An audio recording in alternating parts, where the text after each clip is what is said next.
कार्यकर्ते आहेत का आपले? नाही, पुढे पंचायतीत आहे एक कार्यकर्ता.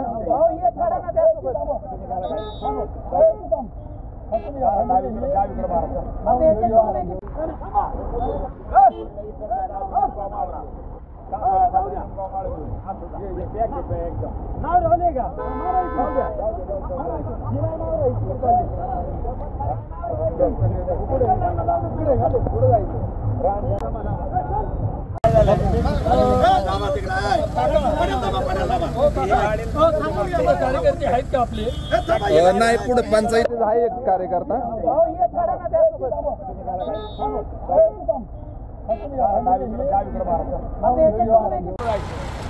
थांबा, पण हे निघू द्या ना बापू. आज या ठिकाणी कासारी असेल किंवा विठ्ठलवाडी किंवा नावरा असेल, या चौकामध्ये एवढं ट्रॅफिक जाम झाले. पण भर पावसात आमचे आमदार, कार्यसम्राट आमदार आजूबापू पवार यांनी ट्रॅफिक काढून देण्याचं काम केलेलं आहे. त्याबद्दल आशुबापू पवार यांचं आमच्या सगळ्या ग्रामस्थांच्या वतीनं खूप खूप अभिनंदन.